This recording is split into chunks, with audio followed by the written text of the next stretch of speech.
Hello everyone, this is Ashish. First of all, congratulations for this ज़बरदस्त emotion और action से fully loaded trailer. विद्युत भाई, पहले आपसे सवाल पूछना चाहूँगा. एक्शन स्टार थे, प्रोड्यूसर बने, एक्शन हीरो फिल्म से डिस्ट्रीब्यूटर भी बन गए. इस नए अवतार के बारे में क्या कहोगे? मतलब कौन सा फील्ड है जो छोड़ने वाले हो फिल्म के? नहीं, ये सब इकट्ठा करके एक बहुत अच्छा इंसान बनने की कोशिश चल रही है अभी भी. That's the only agenda. बाकी सब तो किस्मत से हो रहा है. सोचा नहीं था when I came to Bombay that I will be a leading man. Hoped it but like didn't really. फिर सोचा नहीं प्रोड्यूसर डिस्ट्रीब्यूटर पता नहीं क्या क्या, पर अच्छा इंसान बनने की जद्दोजहद चल रही है यार. So I can't say anything more than this. Farooq भाई, कॉन्ग्रेचुलेशंस. और पहले तो शुक्रिया कि आपने एक्शन स्टार से एक इमोशनल स्टार जो हम लोग को इंट्रोड्यूस करवाया है. भाई को मतलब इंडिया का क्या वर्ल्ड में रैंक करते हैं एक्शन के नाम पे. और इमोशंस की जब बारी आई तो आपने खुदा हाफिज़ में जिस अंदाज में इनको पेश किया है वो बहुत कमाल है.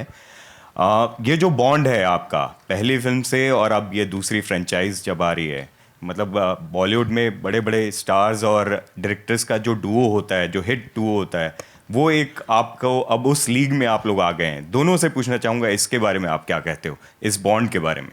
नहीं, शुक्रिया आपका कि आप ऐसा कह रहे हैं. हाँ, बट कोई भी क्रिएटिव प्रोसेस जो होता है वो जुगलबंदी ही होती है. हम कोई भी चीज़ एकांत में अकेले बैठ के एक हद तक ही कर सकते हैं. उसके बाद आपको जुगलबंदी चाहिए होती है. जैसे एक संगीतकार की उसके म्यूज़िक और उसके सिंगर के साथ होती है, तो वही हमारी जुगलबंदी रही है. जो आपने ये पार्ट कहा कि आप लोगों को एक इमोशनल अवतार दिख रहा है, तो वो सारे इमोशंस इनमें थे. और ये क्रेडिट इनको भी जाता है कि बिल्कुल पानी बन गए जब वो उस रोल को अप्रोच कर रहे थे. और इससे पहले भी किसी ने सवाल पूछा था, तो हाँ, बहुत मेहनत गई है इस कैरेक्टर को प्ले करने के लिए. इनफैक्ट एक पॉइंट ऐसा भी था सेट पे, जब इतने ज़्यादा इमोशनल हो गए थे, विद्युत के ही ऑलमोस्ट फेंटेड मतलब वो 10 सेकंड के लिए फेंट हो गए थे, क्योंकि वो सीन का भाव वैसा था, उसमें इमोशन वो था. तो कहीं ना कहीं तो एक्टर को अपने अंदर अपने जो इंसान की जो गहराई होती है उसमें से भी निकालना होता है, और उसको दूसरा हिस्सा अपनी कहानी से, लिखे हुए अल्फाजों से. वैसे तो काला अक्षर ही है पेपर पे हर अक्षर, बट उसको आप कैसे इंटरप्रेट करते हैं और उसको कैसे जाहिर करते हैं, तो कहीं आपको अपने अंदर से भी लेनी होती है चीज़. और जहाँ तक विद्युत और मेरे जो आप कह रहे हैं हिट जोड़ी सलामत रहे, बट हाँ, ये एक जुगलबंदी का प्रोसेस है. हम दोनों जब क्रिएट करते हैं सेट पे या जब सीन्स को डिस्कस करते हैं, वी आर प्योरली आर्टिस्ट्स. हम बिल्कुल एज आर्टिस्ट उसको अप्रोच कर रहे हैं कि इस कहानी में, इस सीन में, इस अल्फाज में सच्चाई कैसे जाहिर की जाए ऑडियंस को. तो वो सच्चाई ढूंढने की कोशिश होती है सबकी, कि सच कैसी लगे बात ना आपको इस फिल्म की. He's described it very well, but जब मैं बॉम्बे आया था तो होता ये था कि पहले सुना होता है कि तुम्हें इन लोगों के साथ करना है, या इस डायरेक्टर के साथ करना है, इसके साथ करना है, तो उसके साथ करना है. तो अब सब चीज़ें कोशिश कर लेते हैं. Then later you realise the only thing you need to do is find your own tribe. आपकी सोच के लोग, या जिनसे आप बहुत कुछ सीख सकते हैं. एक होते हैं बहुत बड़े लोग, एक और होते हैं जो बहुत बड़े लोग होते हैं सोच के. I think that's the tribe you find, and I found the tribe in Farooq also. मेरा सवाल विद्युत से है. 10 साल कंप्लीट किए आपने, 10 साल की जर्नी हो गई, आपने एक बेंचमार्क सेट किया एक्शन को लेकर के. Whom do you look up to जब एक्शन की बात होती है करंट सिनेरियो में, और आपकी जर्नी किस तरह से रही है एक्शन को लेकर के?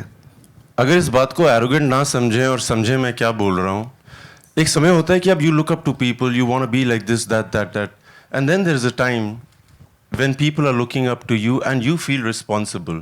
You create your own things, you find everything from within you. So is समय I'm looking up to what I want to do better, how I want to represent India, our films, and that's the endeavor. Hi, my question is from Farooq sir. So what are the challenges that you have faced while filming this chapter 2, because COVID and everything was also going on? So challenges तो बहुत रहते हैं. हाँ, हमारे लिए ये बहुत ही पेचीदा चीज़ थी कि कोविड के दौरान हम लोग शूट कर रहे थे, और ये ऊपर वाले का मेहर है, ऊपर वाले की करम है कि लखनऊ के 50 दिन के स्केड्यूल में हमारे किसी यूनिट मेंबर को कोविड नहीं हुआ, और सब लोग सुरक्षित वापस घर आए, कोई भी बीमार नहीं हुआ, कोई हॉस्पिटल नहीं गया. तो ये अब हमारी हैसियत से तो ज़्यादा बड़ी बात हो गई, हम कैसे कंट्रोल कर सकते हैं कोविड को।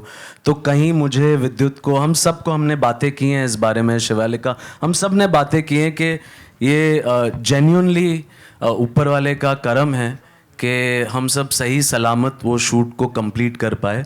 चैलेंजेस बहुत थे, लोकेशन सारी लाइव लोकेशंस हैं इस फिल्म में, कोई सेट्स नहीं है, ऐसा कुछ बनावटी नहीं है, सब कुछ बड़ी रियल तरीके से शूट किया गया है, लाइव लोकेशंस में किया गया है। एक्शन हो या सारे सीन्स हो, जो कुछ भी हो, तो वो इस फिल्म को एक सच्चाई जाहिर करने के लिए उसको सच्ची तरीके से शूट किया गया है, without any gimmickry to it. So how different it was from chapter 1, like filming chapter 1, how difficult and different it was? Challenging दोनों फिल्में थी, वो पूरी फिल्म भी अब्रॉड शूट हुई थी उज़्बेकिस्तान में, वो भी आप लोगों ने देखी है। और इस फिल्म में भी चैलेंजेस तो ये थे कि ये कहानी थोड़ी और ज़्यादा ब्रेवर है पिछली बार से। It's a more brave story to tell in a nutshell, Thank so you, that's sir. The challenge. Thank thank you. You.